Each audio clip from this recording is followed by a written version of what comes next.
like we should be talking about colonoscopies. I think that's kind of our wheelhouse these days. Yeah. By the way, yes. I always wondered because when they put you out, yeah, you were on your back. I was on my backish side. It wasn't till your film. Yeah. Uncut Gems. That's a plug. When I realized they just must like push us over while we're out. Oh man, I'm terrified knowing that because I was awake during that shot, but having to pretend to be asleep. And that was a real doctor in there, and he was talking and he was touching, and I wish I was out. And poking, and prodding, and hey, the things we do for art. Yeah, you gotta suffer. They say it's in the script. I do it. Now no, it was convincing. Because you looked out, you had this kind of... yeah, I did. This very feeble... No, I know. No, that's hard to pull off. I was in a weird position. Yeah. I can't... It was compromising. It was compromising. I know, man. It's funny. I got shoulder surgery. I played basketball with the guy who did my shoulder surgery, and he looks at me now like he knows something. I'm like, what did you do to me, man? What did you do to me? But Once Upon a Time in Hollywood, Tarantino. He's good, that Tarantino. He's pretty good. He should keep going. He should make at least one more. He should. I think right? so. I think he should make one more. Exactly. But then he's got to pull the plug. Yeah. To me, he's got one more in him, and then that's it. He's done. He's sure. Now you get that script. I know. I've seen Quentin. He goes hardcore at perfection in the script. So the script itself, you get that. You get your character. What's the first thing you do when you know you're going to do it? Well, this one because the previous one, the script got burned, and so this one, there was just one copy, his first copy, and you'd had to go to his house and read it. Oh yeah. And I think the Rick Dalton character had to get cast first before he was trying to find the pair. Before the Cliff Booth would happen. So the first time I went, it was a nice, clean, crisp script. Wow. And I got called back like, I don't know how many weeks later, and it was all dog-eared and snot-stained and coffee cups. And, so you got to read it pretty much first. I don't know. I was somewhere. The script was pretty clean when I first got there. You started hot. When I got the job, it was pretty well used. It was, it was pretty dirty. And the dialogue itself is you got. Tarantino's different. Tarantino, me, who's never done Shakespeare. Yes. But there's there is a specific rhythm. They talk about the. Right. And I found that with the Coen brothers, and I find that with Tarantino, that there is a very particular, music to it, and where some jobs we do, we get to riff, and that's great. We make it natural, and we put our little interesting bits in it, and we make it our own. But here, I find it only just like it lets the air out of the tire, and that's right. Stuff goes. Yeah, you feel it. Yeah. That's so fun. Man. It's one of the few scripts. He's one of the few writers that I've read where you get it, you can hear it immediately. Yes, it's so specific. For sure. Yes. He's also like, when you're out somewhere and you like, I describe his writing this way: when you're and you have an embarrassing moment or you get ripped, you don't, you're not sharp on the comeback. And you're driving home, you think of the perfect comeback, and you're like, whoa. Yes, he has that. He has laid out for you. Yeah. Man, even that bagel thing at the end when you said you can bring a bagel. That was so funny. That was so funny. Was that your last line in the movie or something? It was something. I try. To it. Man, you were funny. But that's him. That's it was a good one. I think that might have been a little bit of the valley of knowing a lot about L.A. and also the fact that he married an Israeli girl. The bagel was on his mind when he was putting this together. Maybe that was a connection. Didn't question it. No. I just liked it because it didn't. It just was so strong that he's like, let me be alone. You're just going to waste your time with me. Without making sense. Yeah. It's official, old buddy. Well, it has been. What are you talking about? What did that guy tell you? Told me the goddamn truth is what he told me. Whoa.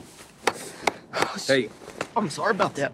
Man, scene after scene was making me laugh. It was, to me, it's not a full-on comedy, but my goodness. I saw Conan O'Brien And I was what? at a hotel. I was talking to him, and he just got done seeing it. And we talked about the movie, and we were both going, man, that was so funny. This was so funny. It's got the rhythm of a comedy, kind of. What, Quentin's? Yeah. Yeah, I mean, yeah. well, thank you coming from you, because... Thank you. You know that stuff, but it's a different kind of humor, isn't it? It's kind of, it's a subtle, it's a wry. It also makes you want to be, you it's and behavioral. Yeah.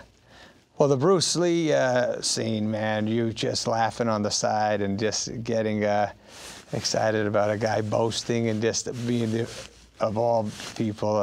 I've seen those guys hang out before, the stuntmen sitting on the side talking, and that you do always go, well, those guys are the coolest guys on the set. They are. We all know. We all know that. Yeah. They're so much cooler than. And by the way, I'm so happy they're there. I rely on them for every scene. I'm the opposite of. I don't know about you, but I have no pride in doing my own stunt. I'm like, no, let's go. I'll be taking a rest over there. You do your thing. I'll be rooting for you, buddy. I'd run right over to him after and go, way to go, baby. That was amazing. You really made me look good there. But I even look at those guys if I'm trying to be funny. If the stunt guys are laughing, I'm like, all right, the stunt guys thought it was good. Everything's good. Exactly. But when you do comedies, when you do, what I've noticed about, you usually have a group and you guys are used to riffing. You guys will try another line. Right. And another line. Sure. And then another take, you'll throw out another, look for that capper or something. You're always looking for a big out. Do you bring that same thing when you get to a drama or a serious thing? Not really. I let those guys, the Safdie brothers, I let them have total, I throw thoughts out there and I talk to them during the pre-production and stuff, and then on the day they'll say, try this, try that, maybe don't be so upset there and see what happens there.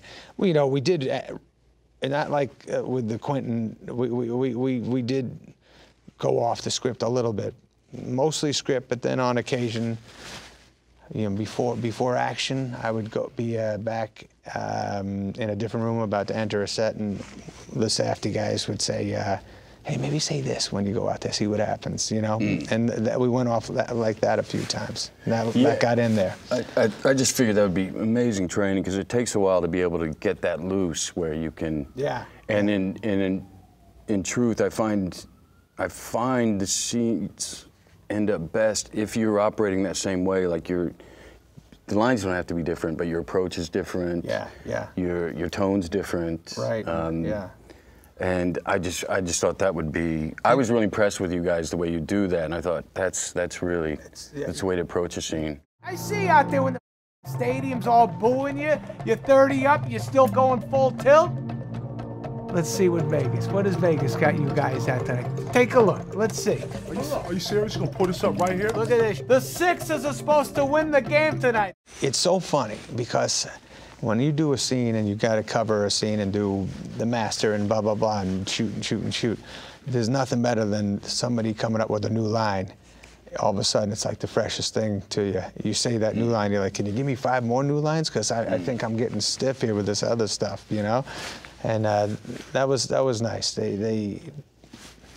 Yeah, I worked with Adam McKay once. He would do that. He would just be throwing out, say this now. Yes, exactly. That's how a lot of the comedians and the comedy directors do it. It's like you got a list of a couple of comedy writers in the background going blah, blah, blah, blah, blah, handing it to the director. Director screams out, maybe try saying this, and then you either say that line or something close to it, and it does create a... But the point, what I took note is, I once saw Tony Hopkins. We were doing the scene, this was mid-90s or 97 or something. And the scene wasn't working for him. I mean, for me, I thought it was great. But for me, it wasn't working. And he turned around, he turned his back to us all for about 30 seconds and turned back around. And he did it, he just came in, it was just a completely different tone. All right. The words were the same, but the tone was different. And it was glorious. And I've always made a point since then to keep trying to mess up the intention of the scene, or yes, right. And that's what I drew from whenever I see the comedy guys riffing like that. It's always fresh. It's fresh. Yes, and if you know you're going to get a few shots at it in your head, it frees up so much where you go, I can't play with this stuff and come at it with different directions and stuff. When you're on the move and it's pressing, we got to get this shot and get out of there. Then you do sort of make a decision like, I better let me give him my A take, or we're gonna end up with something that's not enough energy or whatever. But it is cool with. Well, maybe it's different because when I get into a drama, it's don't necessarily know the answer again, and again, it's such a subtle. It's about feeling what you feel, what you feel from the scene. Oh yes, and what the other so person that brings I find you. It kind of search and destroy. Yeah. It's funny. We did a few scenes in Gems where when I'm at home working on it and I'm alone working on it, it's one thing, and then all of a sudden you're with the other actor, you're meeting eyes, you're like, oh man, this is bringing like a whole other feeling up, and it's either working or not, but it is different. You never. That's usually when I feel I did something right, where I was there in the moment when you're locking in with somebody. When you surprise yourself. Yes, and you let yourself say, okay, well, that was real at least. I don't know if it made 100% sense for the scene, but I was there and I felt what I was supposed to. Well, that's always my argument, that if it's real for you, it's going to read real, because the camera reads that. And I just wondered how you approach that with comedy. Is it the same? Is it? Right. I think so. I think you try to make it make sense to the story and your character and whatever you pick, and the realer the better.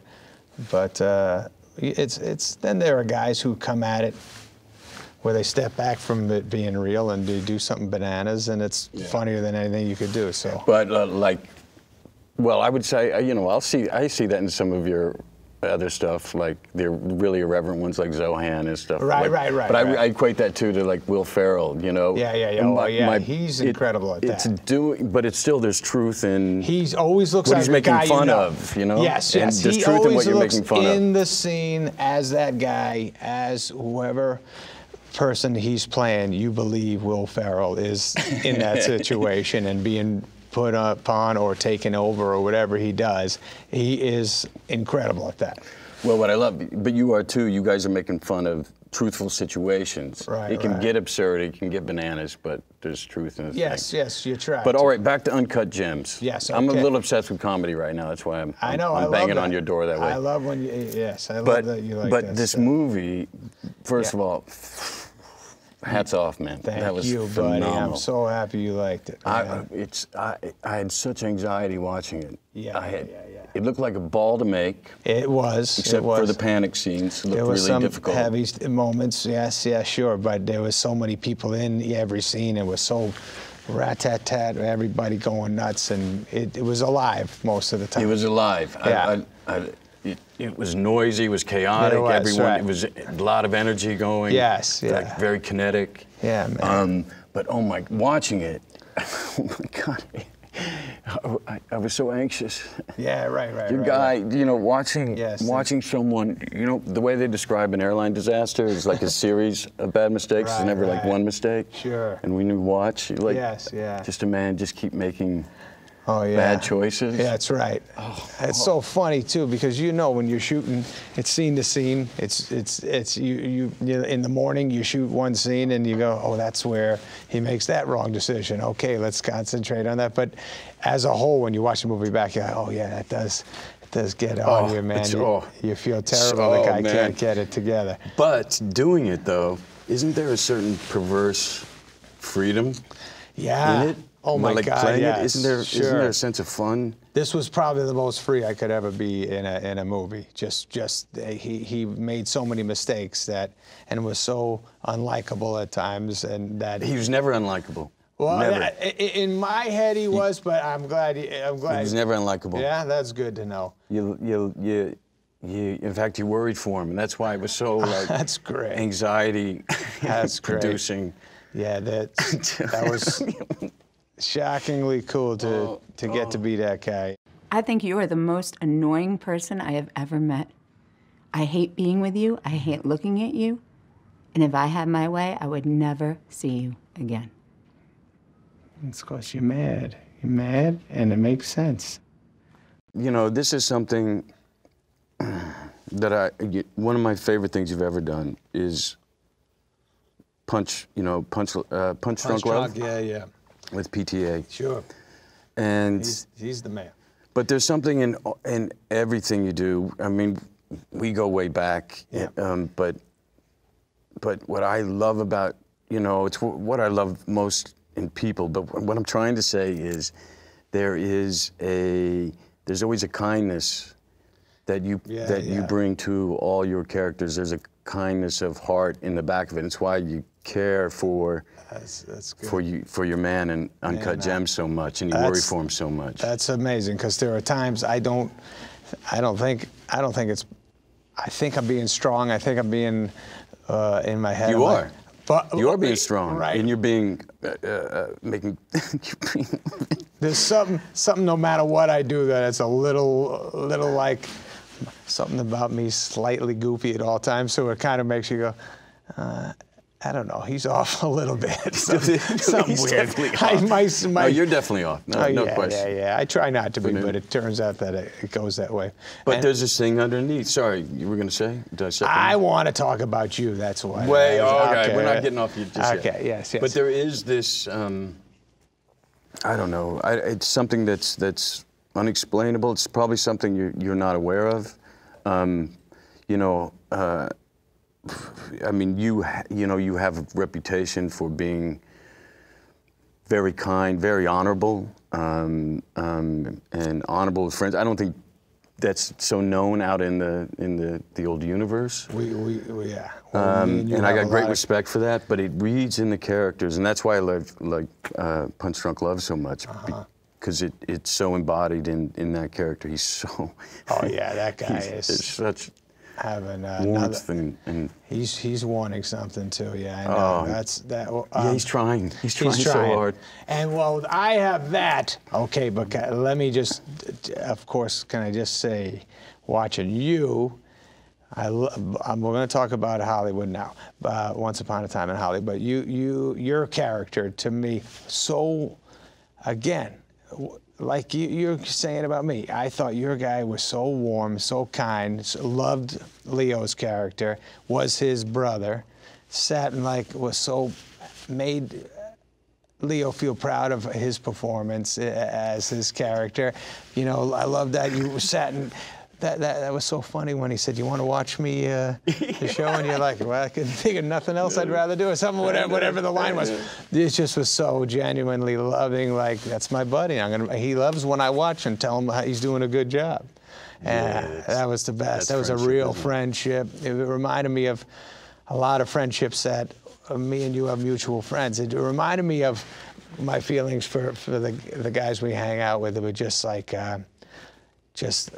he needs something. He needs a friend. He needs something dependable in his life. You were so dependable for Leo. Even when he had to say goodbye to you, and when he got married, and he was having a hard time saying goodbye. Just the fact that you guys get back together so quick. You're with him. You're just with him all the time. He's like, I can't not be with this guy. He's my rock. I know, but don't you have those people who? Oh yeah. I know you do. Yeah. Friends of 30 years who. Yes. It's in between. It's the downtime, isn't it? Man. That can be torturous or joyful. It's those people. Oh God, yeah. We rely on so much those friendships out here.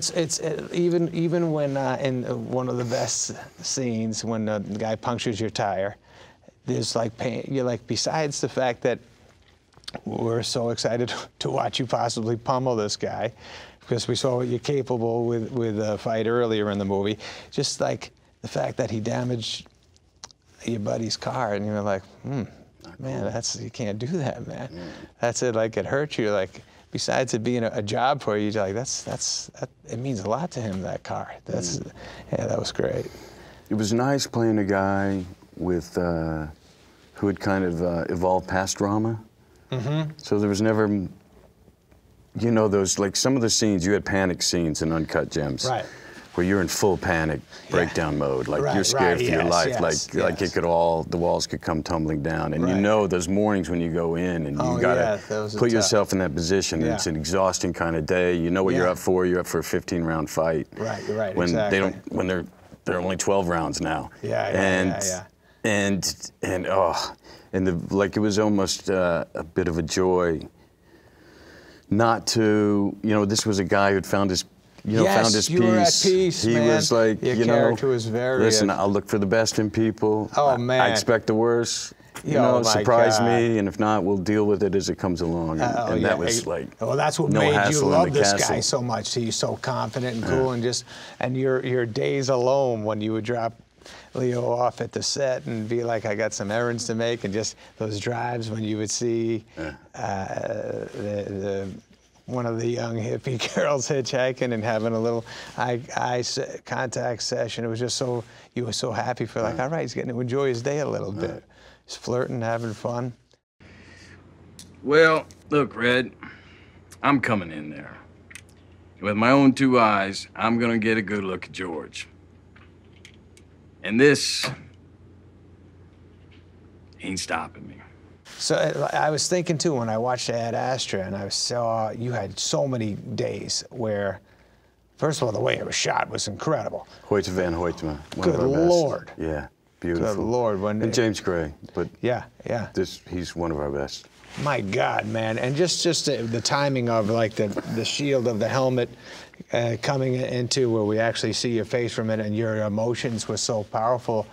And I was thinking the same thing with you. Like, you had so many days where you had to be in the trailer before going out and being like, oh no, here we go again. Yeah. This one's a rough moment Yeah. too. You didn't have any calm moments in that movie. Yeah, that was a that was a tough shoot, huh? Yeah, that was not, it's interesting because of the, what you're exploring, but it takes a toll. I mean, I'm not complaining, but you just know what you're in for. You know? You know what you're in for when you sign up for it and what it's going to be, and really grateful when you come out the other end. Yes, but yeah, those were those kind of days where you got to be and you got to put yourself in that. Whatever's personal for you. Right. Whatever the upset is in the scene. Tonally, you have to. You got to be there. Yeah, I know, so I know. Me, I don't know how you get there. What do you do? I hope to get there. Booze. When that has happened, that has worked every time. But yeah, but when I don't do it, it's in Uncut Gems, I've had movies where I had to break down before. And I get really nervous about those days. If it's a couple of days or so, I mean, I'm not kidding you. Leading up to it? Leading up to it, I'll say, when is that? When are they shooting that scene? Is that? Counting down on the call sheet when you see them. Yeah, exactly. It screws me up. Oh, the third week, I know I'm approaching that. And I got to be up for it. And then once you do it, and if you get there, you're like, oh, the rest is. Then you're like, no, you still got to get. Next week, there's. You got to be. Yeah. I don't know. I don't know how. I do the same negotiation. It's check. Yeah. Check. I actually. I didn't do as much as I usually do where I put this pressure on myself. I just said, I'm feeling like this guy. I really did my backstory. I worked hard at this character and knowing the way he thinks and where he goes in my head. I felt confident that I knew the guy. So I was a little more confident than usual on the days he had a really awful day where I had to break down or whatever. I was just like, let me just go. Let me just do it. Instead of doing that whole thing of worrying, I just did my own way of getting there. And I called my wife and I said, all right, today I'm there. I got to do this. And she gave me some thoughts and blah, blah, blah. And so I was good. It was great. I got it done. But it's funny. No, it plays. Thanks. It plays. Thanks, buddy. I mean, I saw those close-ups. I saw you always had this so much baggage going on in your head and every facial expression, even when you weren't moving, even when it was such a still shot, it was very effective. I could just tell you were deep in something the whole movie. Yeah, that was, I talked to James before going in, because it was such an insular and lonely kind of existence in the abyss of space and where we were going to end up. I told him, I asked him, I see this as very, very, very still. I'm going to see how still we can be, and when it gets flat, just pull me out. Yeah, because that loneliness was there. You were lonely and you were in pain and there was something constantly going on. It's like there were, I can't remember the particular scene, but when you look at that video of your dad the first time and see what he said and masturbate. done. Yeah, it's weird. It was a weird move, but I thought it said something about specific. No, that was universal. I loved masturbation was wonderful. What can you tell us about the Lima project? First manned expedition to the outer solar system, sir. Some 29 years ago. And the commander was? He was my father, sir. It reminded me a lot when you found out something about your dad and it crushed you because you had a belief about one thing your whole life growing up, and then all of a sudden you hit with something else. It's when my father's funeral, when my father passed away, and after the funeral, and I love, you know I love my dad a lot. You guys are very close. We were tight. And then you have people coming up to you and telling you their own stories about your dad and them, and you're just like, what happened? It is a shocking feeling to get hit with stuff you didn't know about your father. Like, just stuff that you didn't want to know, and stuff that he did that was totally out of character. It is a shocking, weird change. But anyways, yeah, old Tommy Lee was great in the movie too, huh? Goodness. Yeah, he's another one. Jeez. Just like, I didn't think some of the dialogue actually even worked on paper. I was talking to James. James, we got to work this for him. Right. He comes in, nope, and just like, oh, he made does it. it, Yeah, which so just tells great. me I have more to learn. You're right. I don't know Tommy how he Lee, did it. whenever we work with these guys who are older than us and better than us, you do walk away going, oh yeah, I guess you start panicking. Okay, this great actor's coming in. Let's make sure his stuff is as good as it can be. And then you're like, wait a minute. They get there like, I took the gig because I like it. I like what I'm going to get to do with this stuff. And I know what I'm doing. Yeah, Don't worry just about relax. me. Yeah, exactly. It's cool, man. Well, I mean, let's talk about like the cast in Uncut Gems was sublime. Yeah, everyone great. was Yes. so specific. Yes. And how much, you know, what's often, you know, like we'll get credit for a performance, but what's rarely talked about is what we do as a collaborative sport. Right. And we rely so much on Yes. not just the set and how it's shot and the music and the sound design and the Yes, score, sure. but our partners we're playing with. Oh yeah. And it really when everyone's firing, the scene is so rich and it gives you so much more. And I felt like you had a lot bouncing off on because everyone was. That's those guys, the Safdie brothers. They take it so serious. Every person in the movie meant so much to them.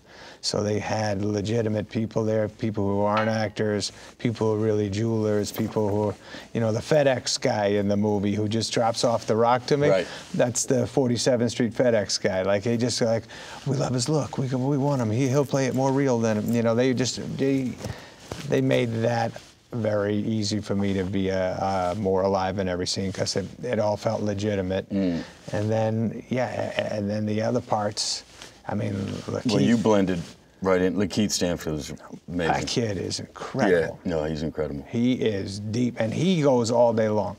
He goes all day long when we're not shooting. It's an hour setup. I swear to God, I never saw him not working hard. He was just on the side, either going over his stuff or just staying in character or being on his own, coming back. We would talk, we'd have real conversations, and then I would feel like, all right, I better step back and get him back to his world. He goes. He's a guy that I felt when we had toe-to-toe scenes a lot. I felt like, oh yeah, this is a whole other thing than I expected. Yeah, he's giving it back. He gives it up, yeah. So me and you know each other from many years ago when we first started.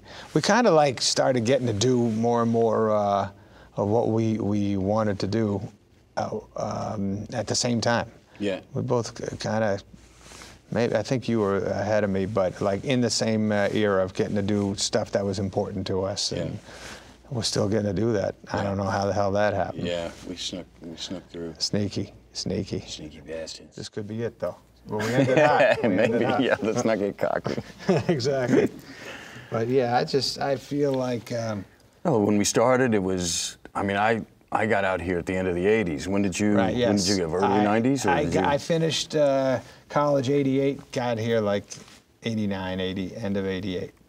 And then it was still, you know, it was big blockbusters with Stallone and Schwarzenegger, and then we went through the '90s where independent cinema, right, which certainly Tarantino was a part of its birthing.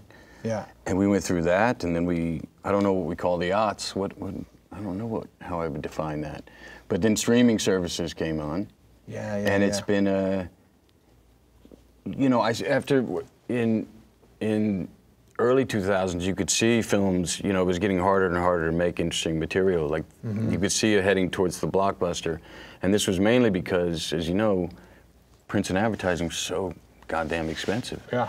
You couldn't take those gambles on gutsy material. That's So, or I say that, I don't mean that there weren't gutsy films made, but though they would usually more gambles. Yeah, it was, you had to do it under 10 million or something. Right. And then streaming service came along and it's blown it wide open again in a very interesting way. Yeah. I mean, I see more and more interesting stuff getting made. You were one of the very first to go to Netflix Film Live. I lucked out doing that. Yeah. I can't believe what they make. You crossed the picket line at that time. I sure did. I didn't even know I was doing that. I was they were interested in working together, and then it just turned out they are so passionate. So many of these companies are. I mean, I'm just tight with Netflix. I know those guys very well. They just want to make great material. I mean, that's all they talk about. They just they love providing opportunities for so many different types of comedies. Well, in all fair, I mean, they were certainly the first to bust open the door, and then it's become an arms race as far as material. Yeah. But you were one of the first to go that route, film-wise. You too. And I wasn't far behind, you know, looking at you, but I think you were the very first. I remember I said, let me get this going for Brad, and then I did it, and look at you now. Thank you. You're welcome. Thank you, sir. Thank you. My pleasure. No, but it's interesting to see, you know, listen, I'm all for, I guess my point is, I'm all for change. I mean, I'm certainly not going to fight it. Let's go with it and see what it is. I see the positive more and more. I see really interesting material getting made. So many great filmmakers so much amazing now. talent. So many people out there that were there all along and not getting the shot. Right, exactly. On the other hand, people talk about lamenting the death of the cinematic experience. Is that gone because the home experience has gotten so good? I don't see it being gone. I like seeing. I saw your movie in the theater. Yeah, I don't see it being gone. It's different now. It'll be fewer and yes. But it's exciting when you're there. You're exciting. It's very exciting when you're at a movie theater. And when I saw, it's funny. I saw your movie a week ago or 5 days ago. Which? Once Upon a Time in Hollywood, and I was in New England, and I looked up where's it playing, and I had to drive an hour and 20 minutes because you know it's out of some theaters, and it was so much fun going to the theater, watching it on a big screen. Of course, Tarantino wants you to see it on a big screen. Sure. It looked incredible. Shot on film. Man, still. was it shot nice. Yeah. Man, oh man, it just looked cool as hell. But that's exactly the question. Does it have to be an event film for them to play now? Mm-hmm. Which it seems to be heading that way. There needs to be some kind of event propulsion. Yeah, that's where it's at right now. And I bet it goes back, and I bet it makes a comeback into the movies you see on streaming a lot being on big screen. I just think it's a moment. I don't think stuff goes away forever. I just think this is where it's at right now. And like I said, sitting back and watching how great that movie looked, Tarantino's movie, and just seeing you guys on a big screen was just a great experience. But I saw at Astra at home on my screen, and it felt more private. I loved being alone with it. I loved because the sound design, I was digging the sound design, I was digging the shots, and the stuff on the moon, that quiet feeling up there. It was just me alone and the screen, and it kind of rocked me hard. I thought it would have it got me better than it would in the theater. Not hard, rocked me not hard. Okay. That thing that's Just a long wanted to time be clear. ago. That doesn't happen anymore. But I'm not gonna take a stab at the comedy. I'm sorry. you man. you I set me apologize. up. I had to really do did. something. I don't know. I was at home. I was alone. It was dark. There was a pause You button. can't do that in a theater. It had nothing to do with you. I hit pause Not and did anymore, my own anyways. thinking. You could in the 70s, but you can't do that. The times have changed. No, you can't do that. No, I guess the only fear, not the fear, the downside of, the upside of films through streaming is a lot of them get more eyes on it. More people have an opportunity. More people actually see them. Yeah, yeah. The downside is there's so much material that they can become disposable. Right. Where we just see it, click, Right. gone, you know, like a meal. Seems like stuff that is exciting to see, though, does get talked about a lot, where you say, okay, I got to check that out. So, Yeah. But I hear what I you're don't really saying. care, do you? About other people saying, making No, where it, I mean, I just don't really, I mean, things are getting made, and I that's like what that. I care about. I do like that. And quality, Oh, yeah, yeah. with quality. And with a lot of care from the people who are helping get it made. I just Ted Sarandos, man, does that guy care about movies more than anyone I've ever heard? He really gets excited about films and gets excited about filmmakers, and it's cool. Well, what I love is we don't have to do much press. Oh yeah, that With does make streaming. life a No, lot it's easier. kind of nice, isn't it? Yes, we don't yes. have to get out there. We're not fighting Yeah, for for that eyes. opening You know, weekend, we're yeah. not trying to put butts in seats as You're they tell us we need to do. You're right. You did put a few butts in the Hollywood seats, though, I gotta say. Well, that was again, Tarantino. I like cast. Yeah, you guys. My friend Leo. You guys know, did it okay became an together. That event was thing. fun. Hollywood, 69, Yeah. Manson. Yeah. You know. Yeah. Man. What about, we didn't talk about 100% Fresh, because that came out this year too. Come on, Yeah. it's a movie. Doesn't it count? Don't we I call don't this think a it's film? a movie. No, I don't We know. don't call this a film? A special. We call it a A special? variety show or something like that. I don't know. But Really? I love that you Brad Dude, I love comes that one. see me do stand up. That was a fun night. Yeah. But it's wholly original. Thanks, buddy. I hope you keep doing that as well. Yeah, me too. It is. It's funny. I was saying to you back before. And it's good-hearted. Yeah. Sorry, man. Yeah, Sorry, but exactly. you're I have good-hearted. that. Most of the time I am. Not No. every day though. No, listen, yeah. you're irreverent. Yes. And you get down and dirty, but Yes. it's good-hearted. You're a good-hearted man too. I know that. But I was going to just ask you. This is kind of an actor question. Now, sometimes you're done a movie, it's coming out, and then you have to think about, okay, life has to go on. I have to do another movie, or I have to sit for a while, or what do you do? Do you have stuff that you've been working on a long time, like Astra? Yeah. How long were you working on that before you actually shot it and got it going? Well, I mean, James Gray, much longer. I think he developed it, working on it for like 5 years. We worked on it for a good 10 months, up to, really honing the script. Right. Until we got to shooting. And then afterwards, the post-production was pretty long for us. It was almost That seemed a year and a half, almost 2 years. Oh, man. By the time we got it out. Yeah, the look of that movie. Almost. Look at that movie, the cut of that movie, it's incredible. And the sound and everything. And the music. I love the music also. Yeah. That got me good too. But I feel like it's easy when you're on a film. You can put everything else aside. You say, "Hey, man, I'm on a film." That's a good feeling. I can get myopic about it. Yeah. I feel like we're busier when we're not shooting something. Oh man. Like we're called upon. I don't talk about anything else except when I'm doing that movie. I don't know what else is going on. How long out was there. the shoot? The Safdie Wasn't Brothers? bad. It was probably 37 days or something like that. That's amazing, man. It was kind That's of quick. fast. That's all over a New lot of York. energy. Most of it live. Most of it in the city, and most of it in apartments and stuff. And then there was the jewelry store itself. That was a set. Great. That was a cool set. It was great. That was nice. Dude, I put on a dinosaur mask and I got recognized in New York City. I don't know what it is. Like, No. especially when people grow up with you, but I mean, yeah. you were deep in character. I had a character going. I still got recognized. Yes. No, it may be a little more of a delay, but like you were just saying, Pitt, I was skiing one time, had the helmet on, the dicky up, the goggles. Yeah. And I was like, this is gonna be a fun day. No one's gonna literally just like 6:37 in the morning. Hey, Adam Sandler. I go, how'd you know? He goes, that big nose. All right, man.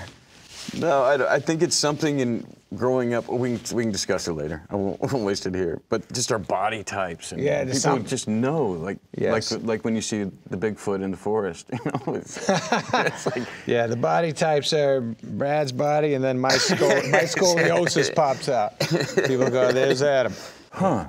Well, I mean, you know, you started out like originating your own comedies. Yeah, I kind of got Just to still that. the favorite. Yes, you know, yes. the films I'll go to when I'm done with the day. Yeah. That's where I want to. That's where I want to be. You can watch those like over and over. That's funny. I just watched Will Ferrell, Kevin Hart movie the other night. I was so calm watching it, so happy. This makes me laugh, and I don't have to. I don't know why I'm so happy watching comedies, but I was like that my entire life. No, we all are. I think there's something. They're playable. Where a heavy drama, you need distance from. You can't invest. You jump in. You gotta adjust when you sit down to watch a heavy movie. You gotta go. Okay, am I gonna? Do I want to get myself into that right now? And but it is a good feeling. It is a good feeling to get lost in a movie. Yeah, like I said, the Lima project, baby, that really hurt me. It hurt me. I was heartbroken watching it, and that's a good lengthy movie, and I was just moved by it. By the way, I did Uncut Gems, Darius Kanja. Yeah, shot 7. Shot 7. Yeah. Kanji. Kanji's a good guy. Yeah. He was shooting meat, and he couldn't help himself. He kept saying, your face, something about your face is better than Brad's, and he just said, I shoot better than you. I have better eyes or something. No. But yeah, he's a superstar, that guy. He's a sweetheart. He's a sweetheart, yeah. Really sweet guy. Those Safdie boys were really funny because they were pushing their stuff on him too, and and Darius was very much like, no. That will never work. You can't use that lens. And they'd go, and they were like, they're two young guys, and they love so many movies, and they know so much. They go, please, Darius, just look at it. Look at it. I'm telling you, it's gonna be good. You're gonna like it. And he'd be like, it's impossible. I'll never. And then he'd put on this, 200 lens or whatever, and he'd be like, I do like it. I do. Let's go. Let's try this. You feel them. You feel them breaking rules. They were breaking rules. Yeah. I never knew what they were shooting the whole shoot, because they were using such long lenses that I didn't know what the hell was being done half the time. The crew would be way off. They'd be way off, and they'd be in tight on you, and you didn't know it. I thought, maybe I'm. And then I started going, I can't walk through anything. I gotta really give every take my all, because I don't know what the hell they're doing, and there was no playback. You know how that goes. Tarantino has no playback, right? No, he's there. Yeah. What I love is, when we started, cables everywhere and massive lights that would, you'd be sweating all the time. It's like, and big ass cameras that were super loud. And now it's getting down to, we'll just be sitting in our room and you shoot in the dark now, and it's a whole nother thing. It's an amazing thing. It is cool. It allows you. But starting out in dude, you can do dramas all day long if you want. You've proven that with several films, and especially this last one. Were you ever, coming from comedy, were you ever reluctant to make that switch, or what would it take you to find your confidence in that? I think ultimately it was just Paul Thomas Anderson writing me something. I didn't know how to write that stuff for myself, and I went to NYU. I studied acting at Strasberg and all that stuff. I was never doing comedy monologues in school. I always was doing Indian Wants the Bronx and stuff like that. Really? Oh yeah. I mean, I didn't know any comedy stuff existed. Hilarious. I was doing stand-up on my own, but when I was in school, I was just doing serious stuff. So I always knew I was kind of like, I felt comfortable doing that stuff. How amazing was stand-up training for this thing? Because okay, Right. here's my take on it. Yeah. One, it scares the shit out of me. Yeah. I mean, I'm too old to jump off that bridge. Yeah. It scares the shit out of me. Yeah. But you guys, you don't figure out. What I understand, like before you put a show together, before it makes it, you got to go in front of a live audience and you got to try stuff out. I mean, you got to fail. You got to fail. You got to fall flat until you find those gems that work and then start culling those gems. Yeah, you put them together in an order that makes sense. You got to have a pretty tough. You don't even think about it anymore. I got to the place where I mean, sometimes all of a sudden you get punched in the face so hard with going out. What just happened there, and you're rocked in front of an audience, and you're like, oh, you feel naked or whatever the hell happens. But now, I even had this when I was 19. I would say something that didn't work. I was just going, these guys didn't get it. They didn't understand what was good about that, but I'll forgive them. It was their fault? Yeah, it was I never blame me. It's the audience. The times you blame yourself, though, you are shook up. Yeah. When you finally just go, what am I doing, man? That was a very stupid thing to do in front of decent human beings. But anyways, but you Brad, you know your comedy, man. You do. You certainly be funny as hell on stage. Like, how funny was it in the acid trip? When you had the gun up to the guy, what a funny ass side shot of you, and when you said I know it's Rex and it's something stupider than that. Yeah. So that was the funniest. Man. Yeah, Quentin said right before we started shooting, by the way, the end's gonna be you're on acid. Oh, that was crazy. Great. That was so funny that you bought that thing. It was such a throwaway earlier in the movie, and then you go, tonight's the night, and you hit it, and then. No, that's Tarantino. Yeah, But when you get to those with him, he's all for playing. Like he'll be throwing out stuff in this. Really? Yeah, he'll be calling audibles. And audibles with lines He'll be Peyton Manning. Oh, that's good. Like looking at that's good. Something else. That was really the funniest scene. I mean, that last 20 minutes or so was just full on. It's outrageous. Hilarious. The dog. It's outrageous. Just there was not one corny move Tarantino made with just the action of it all. It was just like boom, boom, boom, boom. Everything was fun. He should do one more. He's got to do one more, but I'm telling you, that's it. It's probably done. I don't want him to do any more. He's just got to start hanging out more and enjoying his life. You were talking about NYU, your time at NYU. Yeah. This is my favorite Adam Sandler story that I heard from Bennett Miller. Oh, really? Yeah. Yeah. And it was that you were at NYU. Yes. And it was an acting coach, I believe, or acting professor. Acting professor, yeah. Okay, and he said to you, he said, oh, I want to take you out for a beer? Is this how he took you out for a beer? Yeah, something like this that. This is what I'm told. He took you out for a beer. Right. You guys went to a bar. Right. And he kindly said to you, yes, think about something else. Exactly. Listen, you got a heart, but you don't have it. You don't have it. Yeah, right. Choose another path. Oh, yeah. Truth? That it was like that. He actually sent a letter. This is just what. There's a second part to the story. Yeah. You okay? Yeah. Well, that you. Oh, right. Bennett reminded me of this. This is why it's my favorite Adam Sandler story, and I think it says a lot about you. That you ran into him at the heights, when you're getting the ultimate payday, and you're with a bunch of friends, and you run into him out at a bar. Yeah. And anyone would think that's the opportunity where you go, you rub it in his face. And reportedly, what you did was you said hi, and you introduced him to your friends, and you said, this is the only teacher to ever buy me a beer.